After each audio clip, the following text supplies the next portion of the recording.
The Lord Street Simon marriage and its curious termination have long ceased to be a subject of interest in those exalted circles in which the unfortunate bridegroom moves. Fresh scandals have eclipsed it, and their more piquant details have drawn the gossips away from this 4-year-old drama. As I have reason to believe, however, that the full facts have never been revealed to the general public, and as my friend Sherlock Holmes had a considerable share in clearing the matter up, I feel that no memoir of him would be complete without some little sketch of this remarkable episode. It was a few weeks before my own marriage, during the days when I was still sharing rooms with Holmes in Baker Street, that he came home from an afternoon stroll to find a letter on the table waiting for him. I had remained indoors all day, for the weather had taken a sudden turn of rain, with high autumnal winds, and the Jazal bullet, which I had brought back in one of my limbs as a relic of my Afghan campaign, throbbed with dull persistence. With my body in one easy chair and my legs upon another, I had surrounded myself with a cloud of newspapers until at last, saturated with the news of the day, I tossed them all aside and lay listless, watching the huge crest and monogram upon the envelope upon the table, and wondering lazily who my friend's noble correspondent could be. As Holmes entered, I remarked, "Here is a very fashionable epistle. Your morning letters, if I remember right, were from a fishmonger and a tide waiter." Holmes smiled as he replied, "Yes, my correspondence has certainly the charm of variety, and the humbler are usually the more interesting. This looks like one of those unwelcome social summonses which call upon a man either to be bored or to lie." He broke the seal and glanced over the contents. Then he said, "Oh, come.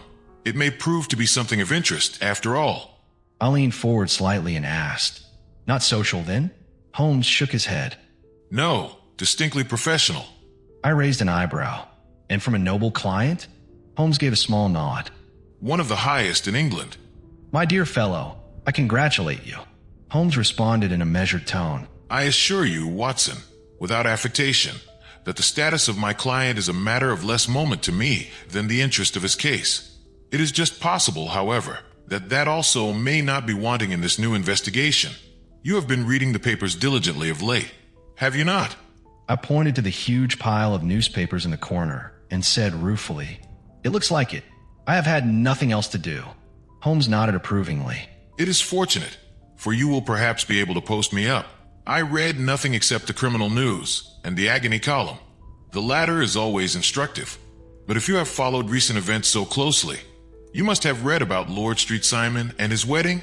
I nodded. "Oh yes, with the deepest interest." Holmes seemed satisfied and said, "That is well. The letter which I hold in my hand is from Lord Street Simon. I will read it to you, and in return you must turn over these papers, and let me have whatever bears upon the matter. This is what he says." Holmes then read aloud. "My dear Mr. Sherlock Holmes, Lord Backwater tells me that I may place implicit reliance upon your judgment and discretion. I have determined, therefore, to call upon you and to consult you in reference to the very painful event which has occurred in connection with my wedding. Mr. Lestrade, of Scotland Yard, is acting already in the matter, but he assures me that he sees no objection to your cooperation, and that he even thinks that it might be of some assistance. I will call at 4 o'clock in the afternoon, and should you have any other engagement at that time, I hope that you will postpone it, as this matter is of paramount importance. Yours faithfully, St. Simon." Holmes remarked as he folded up the epistle. "It is dated from Grosvenor Mansions, written with a quill pen, and the noble lord has had the misfortune to get a smear of ink upon the outer side of his right little finger. He says 4 o'clock. It is 3 now. He will be here in an hour." I replied, "Then I have just time, with your assistance, to get clear upon the subject. Turn over those papers and arrange the extracts in their order of time, while I take a glance as to who our client is." Holmes picked a red-covered volume from a line of books of reference beside the mantelpiece. "Here he is." Holmes sat down and flattened the book upon his knee. "Lord Robert Walsingham de Vere Street Simon, second son of the Duke of Balmoral. Arms, azure, 3 caltrops in chief over a fess sable. Born in 1846. Holmes continued. "He's 41 years of age, which is mature for marriage. Was undersecretary for the colonies in a late administration. The Duke, his father, was at one time Secretary for Foreign Affairs. They inherit Plantagenet blood by direct descent, and tutor on the distaff side. Well, there is nothing very instructive in all this. I think that I must turn to you, Watson, for something more solid. I replied, I have very little difficulty in finding what I want, for the facts are quite recent, and the matter struck me as remarkable. I feared to refer them to you. However, as I knew that you had an inquiry on hand, and that you disliked the intrusion of other matters. Holmes responded lightly. Oh, you mean the little problem of the Grosvenor Square furniture van. That is quite cleared up now, though, indeed. It was obvious from the first. Pray give me the results of your newspaper selections. I handed him the first clipping. Here is the first notice which I can find. It is in the personal column of the Morning Post, and dates, as you see, some weeks back. A marriage has been arranged, it says, and will, if rumor is correct, very shortly take place, between Lord Robert St. Simon, second son of the Duke of Balmoral, and Miss Hattie Doran, the only daughter of Aloysius Doran, Esquire, of San Francisco, California, USA. That is all. Holmes stretched his long, thin legs towards the fire. Terse and to the point. I found another clipping and read aloud. There was a paragraph amplifying this in one of the society papers of the same week. Ah, here it is. There will soon be a call for protection in the marriage market, for the present free trade principle appears to tell heavily against our home product. One by one, the management of the noble houses of Great Britain is passing into the hands of our fair cousins from across the Atlantic. An important addition has been made during the last week to the list of the prizes which have been borne away by these charming invaders. Lord Street Simon, who has shown himself for over 20 years proof against the little god's arrows, has now definitely announced his approaching marriage with Miss Hattie Doran, the fascinating daughter of a California millionaire. Miss Doran, whose graceful figure and striking face attracted much attention at the Westbury House festivities, is an only child, and it is currently reported that her dowry will run to considerably over the 6 figures, with expectancies for the future. As it is an open secret that the Duke of Balmoral has been compelled to sell his pictures within the last few years, and as Lord St. Simon has no property of his own save the small estate of Birchmoor, it is obvious that the Californian heiress is not the only gainer by an alliance which will enable her to make the easy and common transition from a Republican lady to a British peeress. Holmes yawned and asked, Anything else? I nodded and continued, Oh yes, plenty. Then there is another note in the Morning Post to say that the marriage would be an absolutely quiet one. That would be at St. George's, Hanover Square, that only half a dozen intimate friends would be invited, and that the party would return to the furnished house at Lancaster Gate, which has been taken by Mr. Aloysius Doran. 2 days later, that is on Wednesday last, there's a curt announcement that the wedding had taken place and that the honeymoon would be passed at Lord Backwater's place, near Petersfield. Those are all the notices which appeared before the disappearance of the bride. Holmes, who had been listening with half-closed eyes, suddenly sat up straight. Before the what? I met his questioning gaze. The vanishing of the lady. Indeed. This is more interesting than it promised to be. Quite dramatic, in fact. Yes, it struck me as being a little out of the common.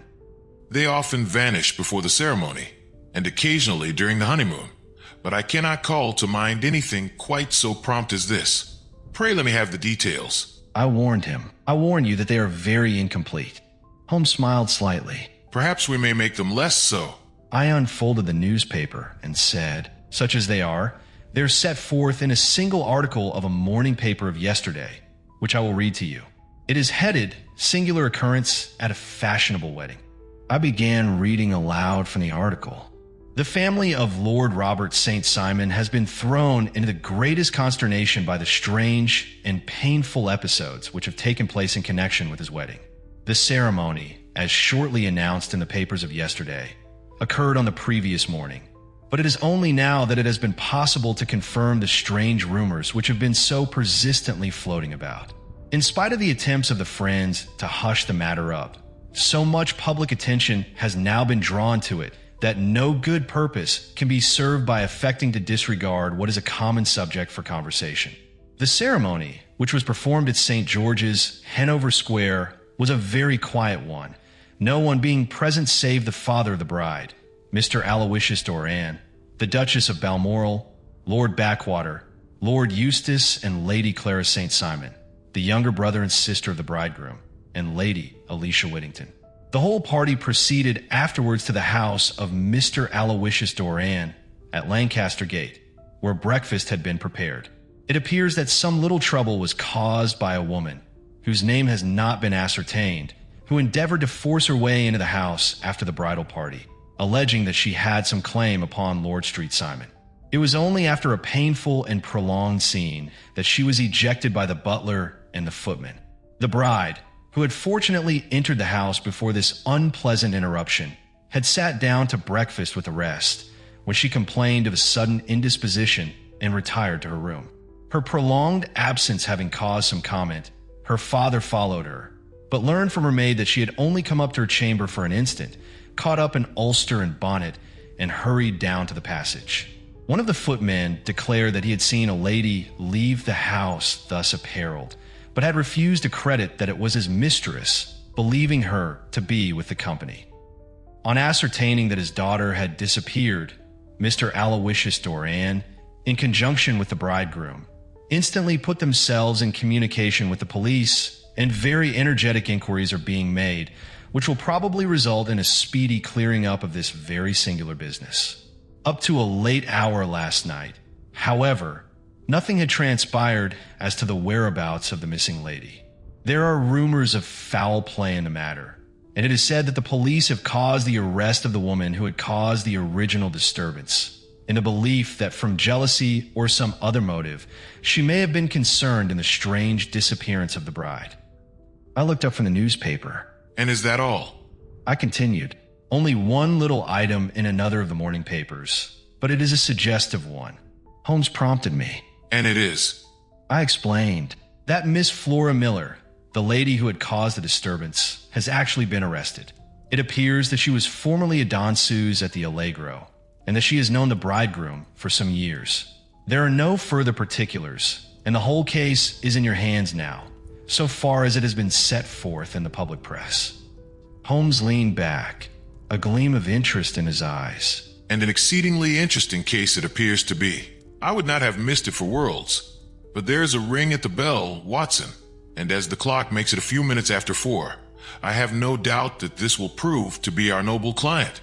Do not dream of going, Watson, for I very much prefer having a witness, if only as a check to my own memory. At that moment, our page boy threw open the door and announced Lord Robert Street Simon. A gentleman entered the room. He had a pleasant, cultured face, high-nosed and pale, with something perhaps of petulance about the mouth. His eyes were steady and well-opened, the gaze of a man accustomed to command and to be obeyed. His manner was brisk, yet his overall appearance gave an undue impression of age, for he had a slight forward stoop and a little bend at the knees as he walked. His attire was careful to the verge of foppishness. High collar, black frock coat, white waistcoat, yellow gloves, patent leather shoes, and light-colored gaiters. As he advanced slowly into the room, he turned his head from left to right, swinging the cord of his golden eyeglasses in his right hand. Holmes rose and bowed. Good day, Lord Street Simon. Pray take the basket chair. This is my friend and colleague, Dr. Watson. Draw up a little to the fire, and we will talk this matter over. Lord Street Simon sighed heavily. A most painful matter to me, as you can most readily imagine, Mr. Holmes. I have been cut to the quick. I understand that you have already managed several delicate cases of this sort, sir, though I presume that they were hardly from the same class of society. No, I am descending. Lord Street Simon hesitated. I beg pardon? Holmes replied dryly. My last client of the sort was a king. Lord St. Simon's eyebrows lifted in surprise. Oh, really? I had no idea. And which king? Holmes responded smoothly. The king of Scandinavia. Lord Street Simon leaned forward slightly. What? Had he lost his wife? Holmes' voice remained calm and measured. You can understand that I extend to the affairs of my other clients the same secrecy which I promised to you and yours. Lord St. Simon straightened and nodded quickly. Of course. Very right. Very right.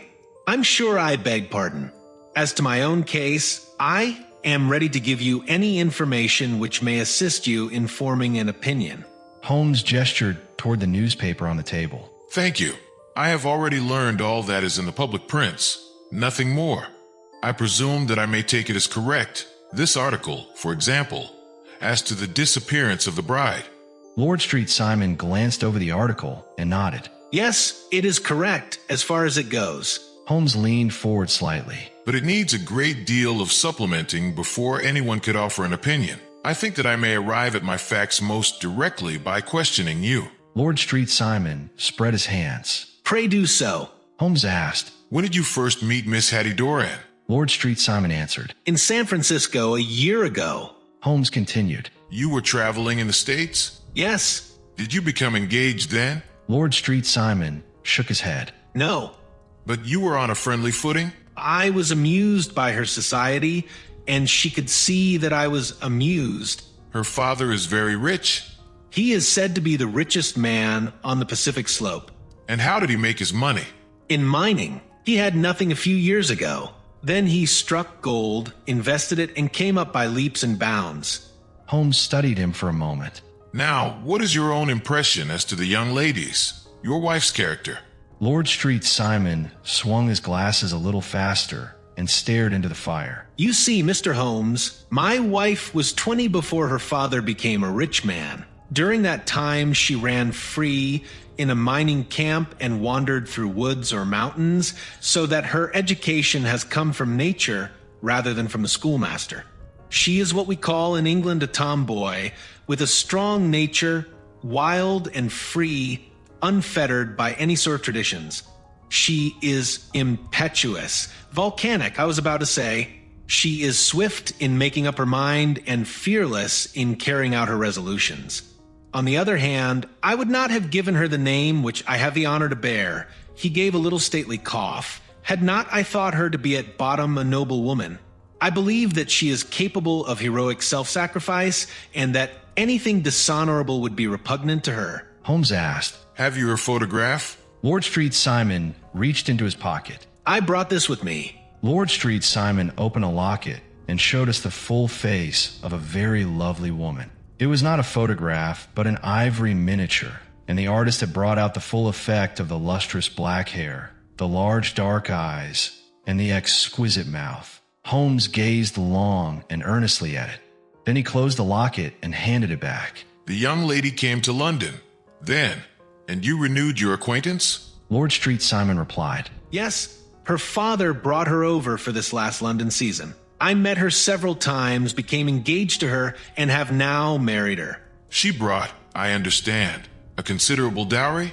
A fair dowry, not more than is usual in my family. And this, of course, remains to you, since the marriage is a fait accompli? I really have made no inquiries on the subject. Very naturally not. Did you see Miss Doran on the day before the wedding? Lord Street Simon nodded. Was she in good spirits? Never better. She kept talking of what we should do in our future lives. Indeed, that is very interesting. And on the morning of the wedding? She was as bright as possible, at least until after the ceremony. And did you observe any change in her then? Well, to tell the truth, I saw then the first signs that I had ever seen that her temper was just a little sharp. The incident, however, was too trivial to relate and can have no possible bearing upon the case. Holmes leaned back in his chair. Pray let us have it, for all that. Oh, it is childish. She dropped her bouquet as we went towards the vestry. She was passing the front pew at the time, and it fell over into the pew. There was a moment's delay, but the gentleman in the pew handed it up to her again, and it did not appear to be the worse for the fall. Yet when I spoke to her of the matter, she answered me abruptly, and in the carriage on our way home, she seemed absurdly agitated over this trifling cause. Indeed. You say that there was a gentleman in the pew. Some of the general public were present then? Oh, yes. It is impossible to exclude them when the church is open. This gentleman was not one of your wife's friends? No. I call him a gentleman by courtesy, but he was quite a common-looking person. I hardly noticed his appearance, but really, I think that we are wandering rather far from the point. Lady St. Simon, then. returned from the wedding in a less cheerful frame of mind than she had gone to it. What did she do on re-entering her father's house? Lord Street Simon thought for a moment. I saw her in conversation with her maid. And who is her maid? Alice is her name. She is an American and came from California with her. A confidential servant? Lord Street Simon frowned slightly. A little too much so. It seemed to me that her mistress allowed her to take great liberties. Still, of course, in America, they look upon these things in a different way. How long did she speak to this Alice? Oh, a few minutes. I had something else to think of. You did not overhear what they said. Lady Street Simon said something about jumping a claim. She was accustomed to use slang of the kind. I have no idea what she meant. American slang is very expressive sometimes. And what did your wife do when she finished speaking to her maid? She walked into the breakfast room. On your arm? No, alone. She was very independent in little matters like that. Then, after we had sat down for 10 minutes or so, she rose hurriedly, muttered some words of apology, and left the room. She never came back. But this maid, Alice, as I understand, deposes that she went to her room, covered her bride's dress with a long ulster, put on a bonnet, and went out. Quite so.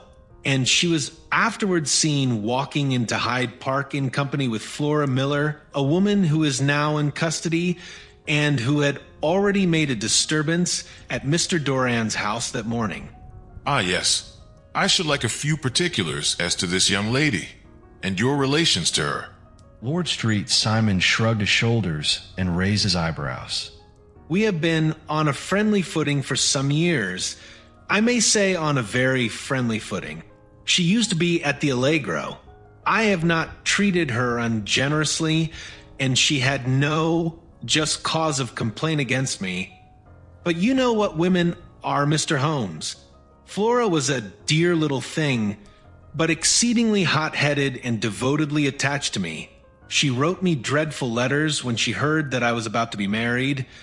And to tell the truth, the reason why I had the marriage celebrated so quietly was that I feared lest there might be a scandal in the church.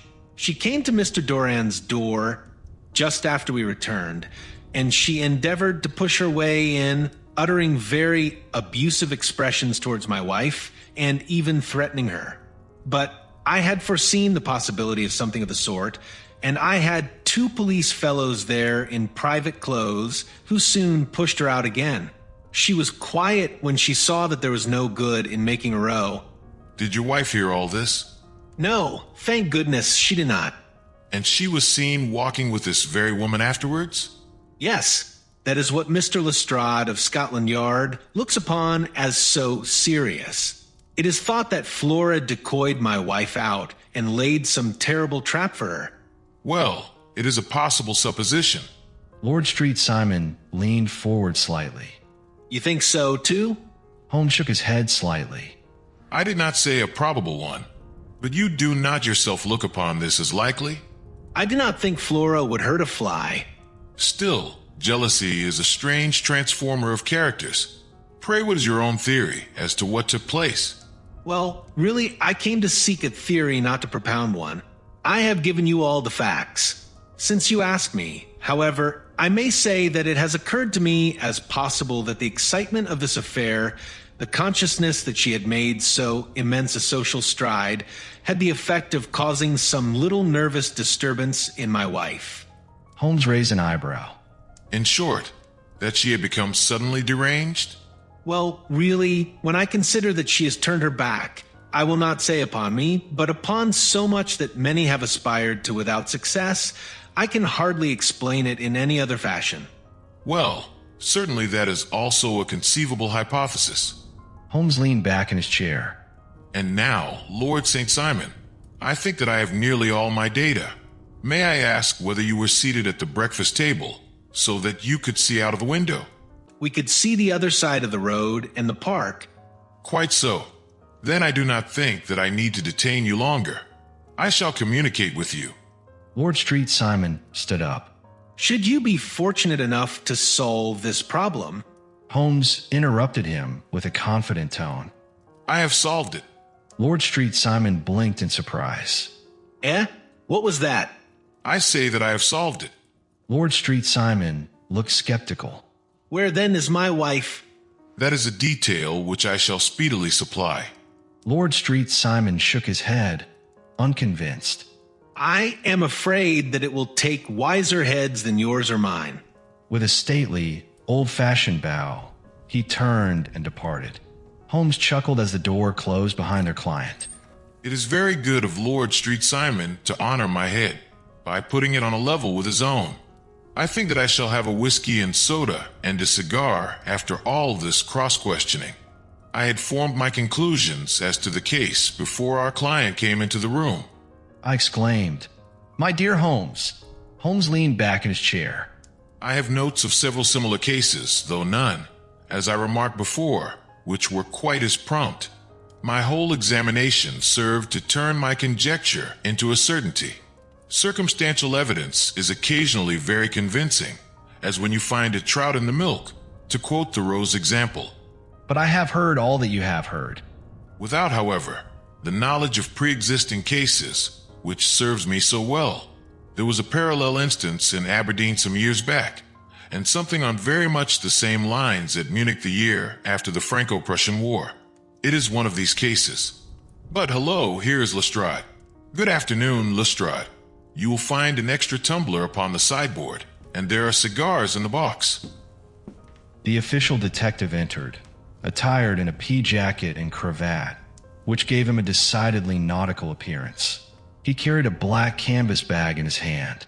With a short greeting, he seated himself and lit the cigar that Holmes had offered him. Holmes studied him with amusement. What's up, then? You look dissatisfied. Lestrade exhaled sharply and said, "And I feel dissatisfied. It is this infernal Street Simon marriage case. I can make neither head nor tail of the business." Holmes raised an eyebrow. Really? You surprise me. Lestrade leaned forward and said, "Who ever heard of such a mixed affair? Every clue seems to slip through my fingers. I have been at work upon it all day." Holmes reached out and touched Lestrade's damp sleeve. And very what it seems to have made you. Lestrade sighed and said, "Yes, I have been dragging the serpentine." Holmes sat up straighter. In heaven's name, what for? Lestrade answered grimly, "In search of the body of Lady Street Simon." Have you dragged the basin of Trafalgar Square fountain? Lestrade frowned and asked, "Why? What do you mean?" Because you have just as good a chance of finding this lady in the one as in the other. Lestrade shot an angry glance at Holmes and said, "I suppose you know all about it." Well, I have only just heard the facts, but my mind is made up. Lestrade folded his arms and said, "Oh, indeed. Then you think that the serpentine plays no part in the matter?" I think it very unlikely. Lestrade gave a tight smile and reached for his canvas bag, then said, "Then perhaps you will kindly explain how it is that we found this in it?" Lestrade opened his bag and tumbled onto the floor a wedding dress of watered silk, a pair of white satin shoes, and a bride's wreath and veil, all discolored and soaked in water. He placed a new wedding ring on top of the pile and said, "There is a little nut for you to crack, Master Holmes." Oh, indeed. You dragged them from the serpentine. Lestrade shook his head and said no. They were found floating near the margin by a park keeper. They have been identified as her clothes, and it seemed to me that if the clothes were there, the body would not be far off. By the same brilliant reasoning, every man's body is to be found in the neighborhood of his wardrobe. And pray, what did you hope to arrive at through this? Lestrade responded stiffly, at some evidence implicating Flora Miller in the disappearance. I am afraid that you will find it difficult. Lestrade's expression darkened as he said, "Are you indeed now?" He leaned forward and said bitterly, "I am afraid, Holmes, that you are not very practical with your deductions and your inferences. You have made 2 blunders in as many minutes. This dress does implicate Miss Flora Miller." Lestrade leaned forward, his voice triumphant, as he said, "And how?" He reached into the dress and pulled out a small item, saying, "In the dress is a pocket. In the pocket is a card case. In the card case is a note. And here is the very note. He slapped it down onto the table in front of Holmes, saying, "Listen to this. You will see me when all is ready. Come at once. FHM." Now, my theory all along has been that Lady Street Simon was decoyed away by Flora Miller, and that she, with Confederates, no doubt, was responsible for her disappearance. Here, signed with her initials, is the very note which was no doubt quietly slipped into her hand at the door and which lured her within their reach. Very good, Lestrade. You really are very fine indeed. Let me see it. He picked up the paper in a listless manner, but his attention instantly became riveted, and he gave a little cry of satisfaction. This is indeed important. Lestrade puffed out his chest and said, "Huh, you find it so?" Extremely so. I congratulate you warmly. Lestrade bent his head to look and suddenly shrieked. "Why, you're looking at the wrong side." On the contrary, this is the right side. Lestrade scoffed and said, "The right side? You're mad. Here is the note written in pencil over here." Holmes pointed at the back of the paper. And over here is what appears to be the fragment of a hotel bill, which interests me deeply. Lestrade shook his head and said, "There's nothing in it. I looked at it before. October 4th, rooms 8s, breakfast 2s. 6D, cocktail 1s, lunch 2s. 6D, glass sherry 8D. I see nothing in that." Holmes smiled knowingly. Very likely not. It is most important, all the same. As to the note, it is important also, or at least the initials are. So I congratulate you again. Lestrade sighed in frustration and said, "I've wasted time enough. I believe in hard work and not in sitting by the fire spinning fine theories. Good day, Mr. Holmes, and we shall see which gets to the bottom of the matter first." He gathered up the garments, thrust them into the bag, and made for the door. Just one hint to you, Lestrade. I will tell you the true solution of the matter. Lady Street Simon is a myth. There is not, and there never has been, any such person. Lestrade stopped in his tracks and looked at Holmes in disbelief. Then he turned to me, tapped his forehead 3 times, shook his head solemnly, and hurried away. He had hardly shut the door behind him when Holmes rose to put on his overcoat. There is something in what the fellow says about outdoor work. So I think, Watson, that I must leave you to your papers for a little. It was after 5 o'clock when Sherlock Holmes left me, but I had no time to be lonely, for within an hour a confectioner's man arrived with a very large flat box. With the help of a young assistant, he unpacked the box, and to my great astonishment, an elaborate cold supper began to be laid out upon our humble lodging-house table. There were a couple of brace of cold woodcock, a pheasant, a pâté de foie gras pie, and a group of ancient cobweb-cover bottles. Having laid out all these luxuries, my 2 visitors vanished like the genii of the Arabian Nights, leaving no explanation save that the items had been paid for and were ordered to this address. Just before 9 o'clock, Sherlock Holmes stepped briskly into the room. His features were gravely set, but there was a light in his eye that made me think he had not been disappointed in his conclusions. Holmes glanced at the table and rubbed his hands together. They have laid the supper, then? You seem to expect company. They have laid for 5. Yes, I fancy we may have some company dropping in. I am surprised that Lord Street Simon has not already arrived. I fancy that I hear his step now upon the stairs. It was indeed our visitor from the afternoon who came bustling in, dangling his glasses more vigorously than ever, and with a very perturbed expression upon his aristocratic features. Holmes greeted him smoothly. My messenger reached you, then? Lord Street Simon gave a slight nod, his expression still clouded. Yes, and I confess that the contents startled me beyond measure. Have you good authority for what you say? The best possible. Lord Street Simon sank into a chair and passed his hand over his forehead. What will the Duke say? What will the Duke say when he hears that one of the family has been subjected to such humiliation? It is the purest accident. I cannot allow that there is any humiliation. Oh, you look on these things from another standpoint. I fail to see that anyone is to blame. I can hardly see how the lady could have acted otherwise, though her abrupt method of doing it was undoubtedly to be regretted. having no mother. She had no one to advise her at such a crisis. It was a slight, sir, a public slight. You must make allowance for this poor girl, placed in so unprecedented a position. I will make no allowance. I am very angry indeed, and I have been shamefully used. I think that I heard a ring. Yes, there are steps on the landing. If I cannot persuade you to take a lenient view of the matter, Lord St. Simon, I have brought an advocate here who may be more successful. He opened the door and ushered in a lady and gentleman. Lord St. Simon, allow me to introduce you to Mr. and Mrs. Francis Hay Moulton. The lady, I think, you have already met. At the sight of the newcomers, Lord St. Simon sprang from his seat and stood very erect, his eyes cast downward and his hand thrust into the breast of his frock coat, a picture of offended dignity. The lady took a quick step forward and held out her hand to him, but he refused to raise his eyes.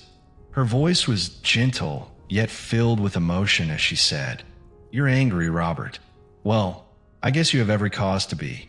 Lord St. Simon responded bitterly, Pray make no apology to me.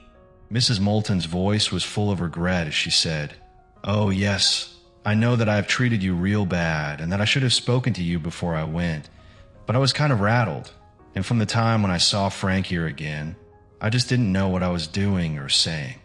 I only wonder I didn't fall down and do a faint right there before the altar." Perhaps, Mrs. Moulton, you would like my friend and me to leave the room while you explain this matter? The strange gentleman, Francis Hay Moulton, spoke up with an assertive tone. "If I may give an opinion, we've had just a little too much secrecy over this business already. For my part, I should like all Europe and America to hear the rights of it."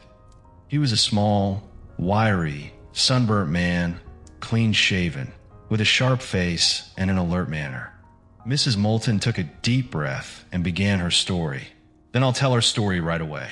"Frank here and I met in '84 in McQuire's camp near the Rockies where Pa was working a claim.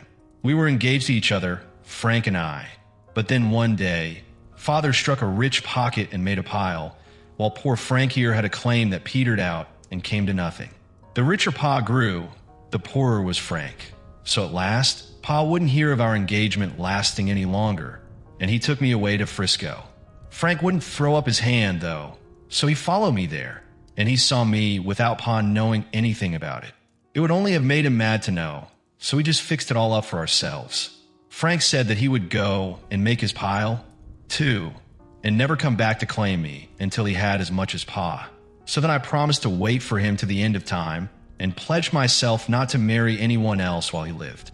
She paused, then continued, "Why shouldn't we be married right away then?" said he. "And then I will feel sure of you, and I won't claim to be your husband until I come back." Well, we talked it over, and he had fixed it all up so nicely with a clergyman all ready and waiting that we just did it right there. And then Frank went off to seek his fortune, and I went back to Pa. Mrs. Moulton took a deep breath and continued her story. "The next I heard of Frank was that he was in Montana, and then he went prospecting in Arizona, and then I heard of him from New Mexico. After that came a long newspaper story about how a miners' camp had been attacked by Apache Indians, and there was my Frank's name among the killed. I fainted dead away, and I was very sick for months after. Pa thought I had a decline and took me to half the doctors in Frisco. Not a word of news came for a year and more, so that I never doubted that Frank was really dead. Then Lord St. Simon came to Frisco, and we came to London, and a marriage was arranged, and Pa was very pleased, but I felt all the time that no man on this earth would ever take the place in my heart that had been given to my poor Frank." She paused, her voice filled with emotion. "Still, if I had married Lord St. Simon, of course I'd have done my duty by him. We can't command our love, but we can our actions. I went to the altar with him with the intention to make him just as good a wife as it was in me to be. But you may imagine what I felt when, just as I came to the altar rails, I glanced back and saw Frank standing and looking at me out of the first pew. I thought it was his ghost at first, but when I looked again, there he was still, with a kind of question in his eyes, as if to ask me whether I were glad or sorry to see him. I wonder I didn't drop. I know that everything was turning round, and the words of the clergyman were just like the buzz of a bee in my ear. I didn't know what to do. Should I stop the service and make a scene in the church? I glanced at him again, and he seemed to know what I was thinking, for he raised his finger to his lips to tell me to be still. Then I saw him scribble on a piece of paper, and I knew that he was writing me a note. As I passed his pew on the way out, I dropped my bouquet over to him, and he slipped the note into my hand when he returned me the flowers. It was only a line asking me to join him when he made the sign to me to do so. Of course, I never doubted for a moment that my first duty was now to him, and I determined to do just whatever he might direct. When I got back, I told my maid, who had known him in California and had always been his friend. I ordered her to say nothing, but to get a few things packed and my ulster ready. I know I ought to have spoken to Lord St. Simon, but it was dreadful hard before his mother and all those great people. I just made up my mind to run away and explain afterward. I hadn't been at the table 10 minutes before I saw Frank out of the window at the other side of the road. He beckoned to me and then began walking into the park. I slipped out, put on my things, and followed him. Some woman came talking something or other about Lord St. Simon to me. Seemed to me from the little I heard as if he had a little secret of his own before marriage also. But I managed to get away from her and soon overtook Frank. We got into a cab together, and away we drove to some lodgings he had taken in Gordon Square. And that was my true wedding after all those years of waiting. Frank had been a prisoner among the Apaches, had escaped, came on to Frisco, found that I had given him up for dead and had gone to England, followed me there, and had come upon me at last on the very morning of my second wedding. Mr. Moulton explained in his steady American drawl. He said, I saw in the paper. It gave a name and the church, but not where the lady lived. Mrs. Moulton continued. Then we had a talk as to what we should do, and Frank was all for openness, but I was so ashamed of it all that I felt as if I should like to vanish away and never see any of them again, just sending a line to Pa, perhaps to show him that I was alive. It was awful me to think of all those lords and ladies sitting around that breakfast table and waiting for me to come back. So Frank took my wedding clothes and things and made a bundle of them so that I should not be traced, and dropped them away somewhere where no one could find them. It is likely that we should have gone on to Paris tomorrow, only that this good gentleman, Mr. Holmes, came round to us this evening, though how he found us is more than I can think.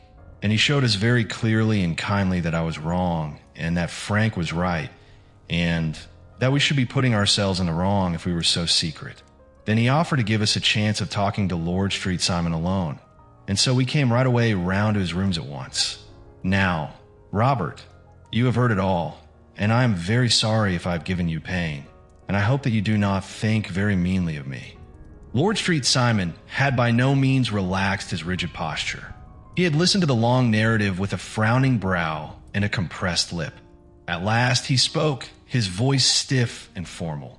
Excuse me, but it is not my custom to discuss my most intimate personal affairs in this public manner.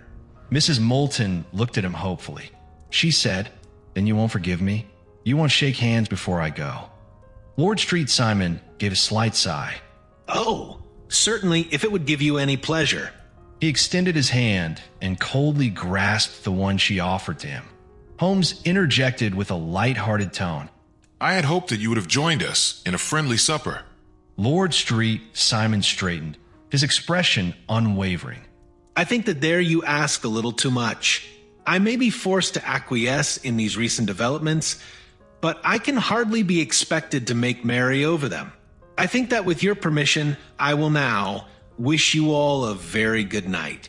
With a sweeping bow that encompassed all in the room, he turned and stalked out. Holmes chuckled as he turned to Mr. and Mrs. Moulton. Then I trust that you at least will honor me with your company.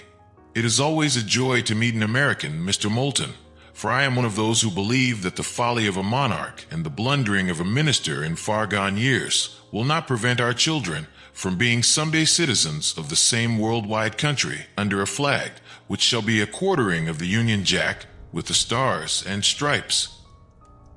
Holmes leaned back in his chair as our visitors departed.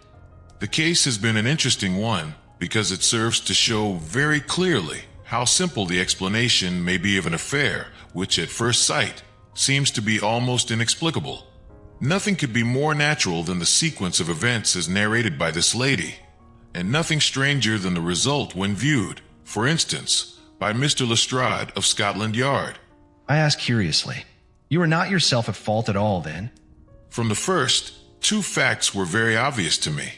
The one, that the lady had been quite willing to undergo the wedding ceremony. The other, that she had repented of it within a few minutes of returning home. Obviously, something had occurred during the morning to cause her to change her mind. What could that something be?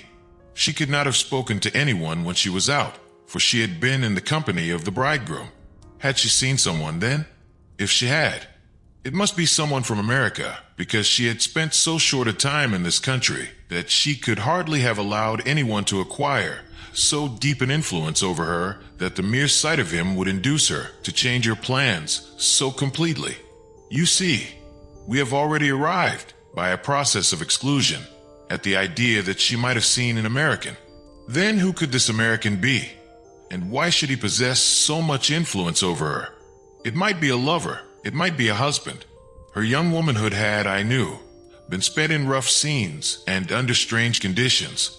So far I had got before I ever heard Lord St. Simon's narrative, when he told us of a man in a pew, of the change in the bride's manner, of so transparent a device for obtaining a note as the dropping of a bouquet, of her resort to her confidential maid, and of her very significant allusion to claim jumping, which in miners' parlance means taking possession of that which another person has a prior claim to. The whole situation became absolutely clear. She had gone off with a man, and the man was either a lover or was a previous husband, the chances being in favor of the latter. I was still puzzled. And how in the world did you find them? It might have been difficult, but friend Lestrade held information in his hands the value of which he did not himself know. The initials were, of course, of the highest importance, but more valuable still was it to know that within a week he had settled his bill at one of the most select London hotels. How did you deduce the select? By the select prices. 8 shillings for a bed and 8 pence for a glass of sherry pointed to one of the most expensive hotels.